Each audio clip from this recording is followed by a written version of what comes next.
Dan untuk mengetahui informasi terkini dari Gedung Mahkamah Konstitusi sudah terhubung bersama kami korespondensi CNN Indonesia Ausirio Ndolu. Halo selamat malam Rio. Jadi sudah berapa saksi dan juga ahli yang kemudian dimintai keterangan terutama dari KPU dan juga Bawaslu sejauh ini?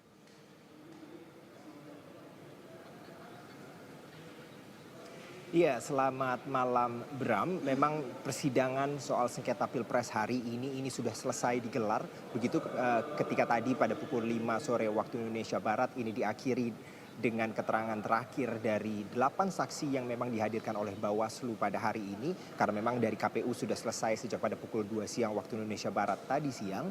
Dan memang dari 8 saksi ataupun keterangan yang memang sudah disampaikan oleh saksi dari Bawaslu, ini menghadirkan kesimpulan baik dari 01 maupun 03 bahwa Bawaslu tidak berfungsi secara efektif dalam Pilpres 2024 dan perlu penguatan lembaga melalui kewenangan-kewenangannya. Setidaknya ada 4 poin yang memang mencoba diutarakan oleh pihak 01 dan juga 03 yang tadi menggelar konferensi pers secara bersamaan.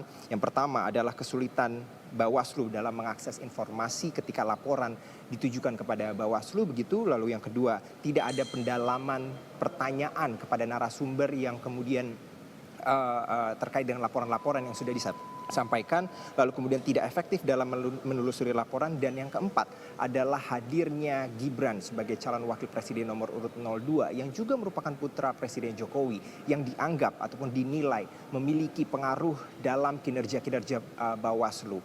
Seperti saja misalkan saya ingin meng-highlight sejumlah saksi yang memang tadi memberikan keterangan di dalam persidangan. Salah satunya adalah Sahroji yang merupakan anggota Bawaslu DKI Jakarta yang tadi dalam persidangan mencoba menceritakan 3 kasus, 3 laporan yang pernah ditelusuri oleh Bawaslu DKI Jakarta. Misalkan yang pertama soal deklarasi Desa Bersatu. Kita ingat pada 19 November 2023 yang lalu di GBK Indonesia Arena yang memang pada saat itu para aparatur desa, kepala desa juga datang ramai-ramai ke Indonesia Arena begitu. Dan setelah laporan itu masuk ke Bawaslu dan pada tanggal 22 November Bawaslu itu menerima surat perintah untuk menelusuri. Bawaslu DKI Jakarta langsung mendatangi pihak pengelola GBK Indonesia Arena, namun tidak menemui pengelola ataupun siapapun yang bisa ditanyakan di GBK Indonesia Arena pada saat itu. Kemudian Bawaslu DKI Jakarta kembali pulang tanpa mendapatkan data apapun. Lalu kemudian besoknya Bawaslu kembali menelusuri pelaksana dari Abdesi. Namun ketika mereka datang ke kantornya, ini ternyata kantornya sudah tidak berfungsi ataupun tidak informasinya tidak dapat didapatkan, sehingga Bawaslu kembali ke rumah tanpa mendapatkan data apapun terkait dengan laporan tersebut. Barulah pada tanggal 28 November mereka kembali mendatangi GPK dan menemui sejumlah pengelola, baru mendapatkan sejumlah data setelah menanyakan sejumlah informasi kepada pengelola di GBK Arena. Walaupun dari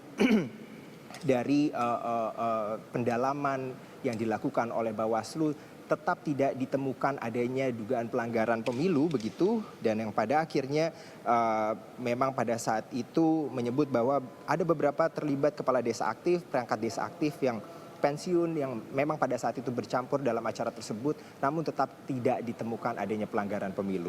Lalu kemudian yang kedua misalnya terkait dengan Car Free Day di Tamrin pada tanggal 23 Desember 2023, yang mana pada saat itu sempat viral bahwa ada pembagian susu kepada warga yang melintas di Car Free Day, namun tetap ketika pada saat itu Bawaslu mencoba untuk menelusuri, tetap tidak ditemukan adanya dugaan pelanggaran pemilu. Namun terkait dengan apa saja yang terjadi di dalam agenda Car Free Day tersebut, ini dilimpahkan ke PJ Gubernur DKI Jakarta karena memang sesuai dengan aturan yang berlaku di Car Free Day tidak diperbolehkan adanya kegiatan politik di dalam agenda tersebut.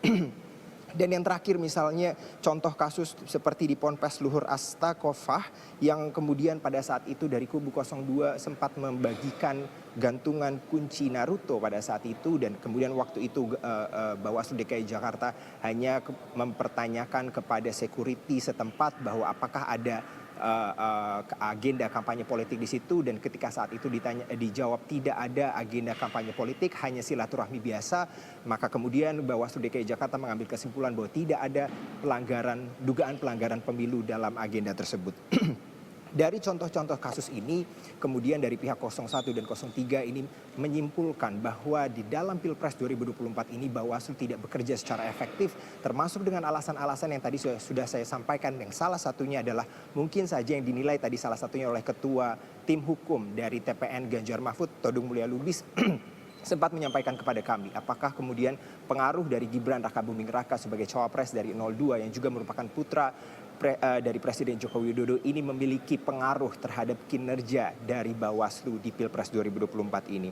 Dan sebaliknya tadi kita juga menanyakan kepada kubu 02 ataupun tim hukum 02 yakni dari Yusril Iza Mahendra dan juga Otto Hasibuan yang kemudian mengapresiasi kinerja Bawaslu, dan mereka semakin pede dengan jalannya persidangan hari ini bahwa tidak satupun bukti ditemukan adanya kecurangan pemilu ataupun dugaan pelanggaran pemilu yang begitu masif, terstruktur, yang memang dapat dibuktikan dalam sidang sengketa pemilu kali ini.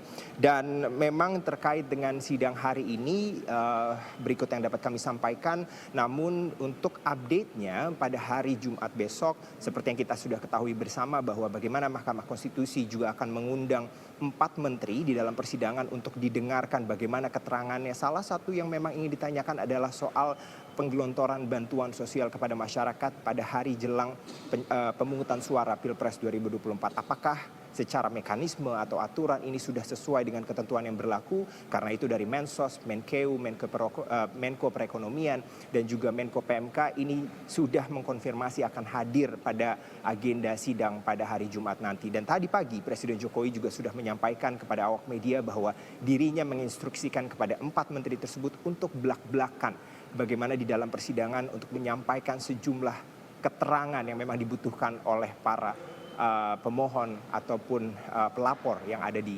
persidangan kali ini. Dan kami juga sudah mengkonfirmasi kepada juru bicara Mahkamah Konstitusi Fajar Laksono bagaimana undangan kepada 4 menteri tersebut ini sudah disampaikan pada Selasa malam kemarin, sehingga para menteri ini sudah menerima undangannya, tinggal hadir.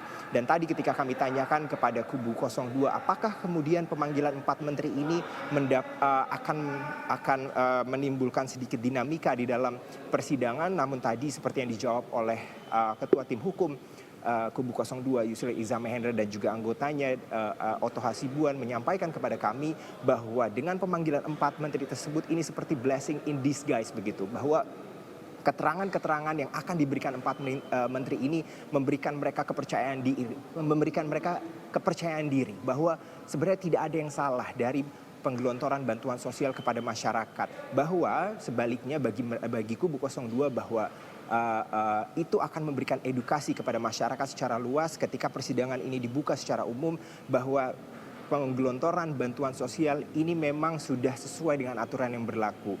Tidak ada politisasi seperti yang sering disebutkan oleh kubu 03 maupun 01 begitu, sehingga ini patut ditunggu bagaimana dinamika persidangan yang akan berlangsung pada hari Jumat nanti, baik dari 01, 03 yang tadi sempat menyebutkan bahwa mereka sangat berharap terkait dengan 4 menteri ini akan membuka seterang-terangnya apa yang terjadi di dalam istana, bagaimana instruksi dari Presiden terkait dengan penggelontoran bantuan sosial tersebut. Kita tunggu bagaimana dinamikanya nanti, Bram, pada hari Jumat. Tentu ini akan menjadi dinamika yang cukup menarik, mengingat salah satu dari menteri yang dipanggil pada hari Jumat nanti adalah Menteri Sosial Tri Risma hari ini, yang juga masih menjabat masih sebagai kader ataupun politisi dari PDI Perjuangan. Kita mengingat juga bagaimana dalam politik ini hubungan antara Presiden Jokowi dan juga PDIP ini masih dalam posisi yang dipertanyakan begitu. Bram.